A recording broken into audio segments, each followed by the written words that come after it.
नमस्कार दोस्तों, रिसेंटली आप लोगों ने देखा होगा इंडिया और फ्रांस के बीच में $36 बिलियन की राफेल डील होने वाली है। जिसके बाद एक बात तो साफ है, भारत यहाँ पर ना तो सुखोई लेने वाला है ना ही F-35 फाइटर जेट लेने वाला है। बट कई सारे लोग एक छोटे से आर्टिकल को लेके क्रिटिसाइज कर रहे हैं इस डील को। कहा जा रहा है कि बेसिकली भारत को सोर्स कोड नहीं मिला, भारत को सोर्स कोड भी ले लेना चाहिए था।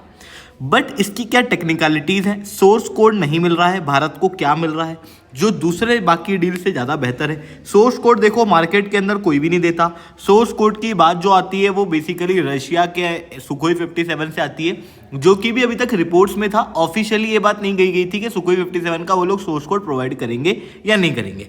बट इस डील के क्या बेनिफिट हैं, क्या नुकसान है, हर एक चीज़ को मैं शुभनीत चौहान डिटेल में आप लोगों के साथ में चर्चा करूंगा। बट उसके पहले आप लोग मेरे साथ में SRC10 टेलीग्राम ग्रुप के ऊपर जुड़ सकते हो। मेरे क्लास की अपडेट, PPT, PDF सब कुछ आपको यहाँ पे मिल जाएगी। UPSC CSC की तैयारी करना है, इंडिया के टॉप एजुकेटर से ऑफलाइन क्लासेस के अंदर पढ़ना है तो आप लोगों के पास में अच्छा मौका है। अनअकैडमी अब केवल ऑनलाइन ही रहा है, अनअकैडमी अब ऑफलाइन भी आ चुका है। जुड़ना चाहते हो तो यहाँ पे मैंने कॉन्टैक्ट नंबर दिया हुआ, इसके ऊपर आप कॉल कर सकते हो। इसके अलावा मंथली करंट अफेयर्स की magazine, previous year question, prelims के मॉक टेस्ट, NCERT के नोट्स की समरी, इंडिया ईयरबुक की summary free of cost download करना है। नीचे डिस्क्रिप्शन के अंदर मैंने लिंक दी हुई है, वहां से आप लोग डाउनलोड कर सकते हो। चलिए दोस्तों, समझने का प्रयास करते हैं बेसिकली राफेल के अंदर क्या हुआ है। देखो, जो चीज अभी तक कही जा रही है वो है कि इंडिया को राफेल का सोर्स कोड नहीं मिला है। बट एक्चुअल में जनरली किसी भी, अगर आप इजराइल का भी F-35 की डील देख सकते हो अमेरिका के साथ में, जो कि काफ़ी क्लोजेस्ट पार्टनर है, बट उसके बावजूद भी सोर्स कोड कभी अमेरिका ने नहीं दिया। इवन कोई और देश ने भी कभी सोर्स कोड दिया नहीं है अभी तक। केवल रशिया ने ऑफर किया था, वो भी केवल रिपोर्ट्स में था, उसको ऑफिशियल रूप से कभी भी नहीं कहा गया कि रशिया भारत को सुखोई का सोर्स कोड देगा। बट ऑपरेशनल सॉफ्टवेयर एक्सेस जो है वो दिया जा रहा है, और ये एक्सेस जो है ना वो चीज़ है जो इंडिया को चाहिए। अब आप कहोगे कि ये क्या है, इनमें क्या डिफरेंस है? थोड़ा सा अपन चीज़ों को समझने का प्रयास करते हैं। देखो, आपने कभी मोबाइल लिया है? एक मोबाइल जब हम लोग लेते हैं तो मोबाइल के अंदर ऐप कौन सा यूज़ करना है, कौन सा नहीं करना, किसका नंबर सेव करना है, किसका नहीं करना, इन सारी चीज़ों को हम लोग चेंज कर सकते हैं। किसको किस चीज़ का एक्सेस देना है, फोटो का, इमेजेस का, हर एक चीज़ हम लोग डिसाइड कर सकते हैं। पर क्या हम एंड्रॉयड या iOS के पूरे सिस्टम को रीराइट कर सकते हैं? क्या हमको एंड्रॉयड और iOS का पूरा एक्सेस प्राप्त हो जाता है? ऑब्वियसली नहीं। तो वही चीज़ यहाँ पर भी है। अगर मैं फाइटर जेट की बात करूँ तो फाइटर जेट के अंदर एक चीज़ होती है सोर्स कोड। सोर्स कोड क्या होता है? सोर्स कोड जो कि सुखोई 57 के अंदर भी हमें ऑफर किया जा रहा था, ये केवल रिपोर्ट में था। सोर्स कोड का बेसिक मतलब ये होता है कि जो फाइटर जेट है, उस फाइटर जेट को जो पूरा बनाया गया है, ये बेसिकली केवल एक उड़ता जहाज नहीं है, बल्कि ये एक अपने आप में सिस्टम है, एक कंप्यूटर सिस्टम की तरह इसको समझो, जिसके अंदर खुद के कोड लिखे हुए हैं। अब अगर आपको सोर्स कोड मिल जाता है ना, तो आप इस फाइटर जेट को पूरा बदल सकते हो। मतलब आप इस तरीके से बदल सकते हो कि इसकी इंटेलेक्चुअल प्रॉपर्टी राइट भी चेंज कर सकते हो। आप कुछ भी कर सकते हो, लिटरली कुछ भी कर सकते हो। और आज के समय पे दुनिया में कोई भी सोर्स कोड नहीं देता, क्योंकि इसके अंदर अनलिमिटेड कस्टमाइजेशन पॉसिबल होता है। इवन अमेरिका के द्वारा इसराइल को भी नहीं दिया गया है, और भी किसी भी देशों को देखोगे आप, सोर्स कोड कभी भी किसी देश को नहीं दिया जाता। वो तो केवल एक रिपोर्ट के अंदर है कि सुखोई 57 जो है उसके अंदर सोर्स कोड दिया जा सकता है। अब उसकी भी पॉसिबिलिटीज काफ़ी हद तक क्लियर नहीं, क्योंकि अभी तक आधिकारिक रूप से कुछ भी बात नहीं की गई। बट हाँ, हम लोगों को सॉफ्टवेयर डिफाइंड कॉम्बैट सिस्टम दिया जा रहा है। अब ये सॉफ्टवेयर डिफाइंड कॉम्बैट सिस्टम क्या है? तो सॉफ्टवेयर डिफाइंड कॉम्बैट सिस्टम का मतलब होता है, जो हम अगर राफेल के केस में बात करें तो इसके अंदर ARINC 653 करके सॉफ्टवेयर डिज़ाइन सिस्टम है, जिसका काम क्या होता है?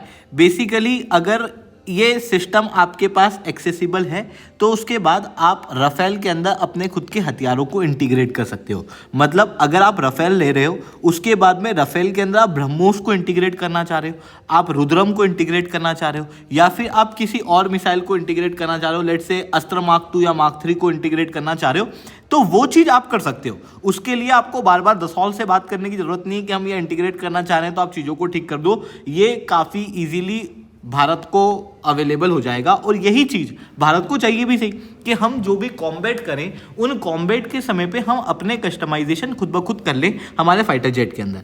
तो वो चीज़ यहाँ पर कही जा रही है। साथ में एक और चीज़ क्या दी जा रही है? इस जो सॉफ्टवेयर इंटीग्रेशन है, इसके साथ में हम राफेल के अंदर जो सिस्टम है, फाइटर जेट एक सिस्टम होता है, तो इसका रडार जब आसमान में उड़ेगा तो दुश्मन को लॉक करने की कैपेबिलिटी रखेगा। तो वो कैपेबिलिटी साथ में दुश्मन का डाटा ही गैदर करेगा, वो डाटा फिर वापस धरती तक पहुंचेगा। धरती के अंदर जो हमारे इंटीग्रेटेड सिस्टम्स होते हैं, जो कॉम्बैट सिस्टम्स होते हैं, उसके अंदर जाके ये इंटीग्रेट होगा और उसके अंदर इंटीग्रेट होने के बाद में हम प्रॉपर रूप से एक्शन ले पाएंगे। यानी कि एक पूरा सिस्टम क्रिएट हम लोग तब कर सकते हैं जब राफेल से हमको रडार टेक्नोलॉजी का एक्सेस, इसके सेंसर का एक्सेस, इसके EOEW का एक्सेस, इसके डाटा लिंकेज का एक्सेस हम लोगों को प्राप्त होगा। और वही चीज यहां पर दी जा रही है, यानी कि कॉम्बैट रेडीनेस के लिए हम कुछ भी चेंज राफेल के अंदर कर सकते हैं, बट सोर्स कोड हमको नहीं मिल रहा, क्योंकि सोर्स कोड किसी को भी नहीं मिलता। तो ये चीजें यहां पर देखने को मिल रही है, यानी कि यहां पर टेक्नोलॉजी ट्रांसफर की जा रही है, यहां पर सोर्स कोड नहीं दिया जा रहा, इस कदर नहीं दिया जा रहा कि आप खुद ब खुद कुछ भी कर लो। बट हाँ, अब बात आती है कि फिर राफेल तो फ्रांस के अंदर मैन्युफैक्चर होकर आएगा, तो हमको फायदा क्या, हमारे पास में तो बहुत सारे ऑप्शन थे। तो देखो 60% राफेल भी भारत के अंदर बनेगा। साथ में राफेल जो है वो इंडिया ऑलरेडी यूज कर रहा है, हमारे जो हथियार हैं वो इंटीग्रेट भी हो पा रहे हैं। तो ऐसी कंडीशन में राफेल एक रिलायबल सिस्टम है जिसको हम लोग ऑलरेडी यूज कर रहे हैं। अब हमको फुल कस्टमाइजेशन करना है, खुद के हिसाब से चेंजेस करना है, तो उसके लिए हम लोगों को जो चेंजेस करना है उसके लिए AMCA और बाकी प्रोग्राम को हमको पुश करना पड़ेगा, यानी कि हमको इंडिजिनस फाइटर जेट ही डेवलप करना पड़ेगा, जो कि एक बेटर ऑप्शन है। बट जब तक वो डेवलप नहीं होता तब तक तो हमको कोई फाइटर जेट चाहिए ना, और ऐसी कंडीशन में चाहिए क्योंकि रिसेंटली चाइना के पास में ऑलरेडी आप देख सकते हो कि 6th जनरेशन फाइटर जेट भी इन्होंने उड़ा के देख लिया है, 2 5th जनरेशन फाइटर जेट इनके पास में आ चुके हैं। दूसरी तरफ अगर मैं पाकिस्तान के पास में बात करूँ तो पाकिस्तान को भी चाइना जो है वो अपने 5th जनरेशन फाइटर जेट दे रहा है। वहीं इंडिया की बात करूँ तो इंडिया के पास में ओवरऑल फाइटर जेट की शॉर्टेज है। सैंक्शनड स्क्वाड्रन की स्ट्रेंथ है 43, यानी कि 43 स्क्वाड्रन फाइटर जेट होने चाहिए। भारत के पास केवल 29 है, और इसके अंदर भी मिराज वगैरह जो हैं वो रिटायर हो रहे हैं, है ना। तो ऐसी कंडीशन के अंदर क्या है कि ये जो स्क्वाड्रन है ये और कम होंगे, और जब तक हम हमारे AMCA या तेजस को डेवलप करेंगे तब तक हमारे स्क्वाड्रंस काफ़ी कम हो जाएंगे, जो कि कॉम्बैट रेडीनेस को नहीं दर्शाएगा। इस वजह से हम लोगों को नए फाइटर जेट चाहिए जो कहीं ना कहीं से लेना है। अब आप कहोगे कि सुखोई क्यों नहीं ले लिया, वो तो सोर्स कोड दे रहे थे ना। देखो, मैंने बार बार कहा कि ये केवल और केवल कहाँ था, रिपोर्ट के अंदर। दूसरा, सुखोई के अंदर क्या दिक्कत थी अभी तक, हो सकता है सुखोई हम ले भी लें, क्योंकि सुखोई का ऑफर काफ़ी अट्रैक्टिव है, ये मैं बिल्कुल एग्री करता हूँ। बट सुखोई रशिया का है, रशिया खुद युद्ध के अंदर जूझ रहा है, और हम लोग काफ़ी समय से रशिया से अपनी डिपेंडेंसी को कम करना चाहते हैं, क्योंकि 1990s के अंदर जो हम लोगों को स्पेयर पार्ट के इश्यूज आए थे ना, हम वो वापस नहीं चाहते।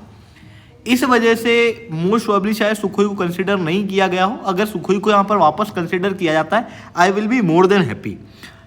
अब बात आती है F-35 क्यों नहीं, क्योंकि F-35 बहुत महंगा है, सेंस इतना है नहीं। तो ये चीज़ें यहाँ पर देखने को मिल रही हैं। आई होप ये सारी बातें आप लोगों को समझ में आई होंगी। लेक्चर अच्छा लगा हो तो लाइक करना, लेक्चर बहुत अच्छा लगा हो नीचे ऐसा रिटर्न कमेंट करना। UPSC CSE की तैयारी करना है तो नीचे डिस्क्रिप्शन के अंदर मैंने लिंक दी हुई है, वहाँ से आप अनअकैडमी को ज्वाइन कर सकते हो। ठीक है दोस्तों, आज के लिए that's all from my side. जय हिंद, जय भारत।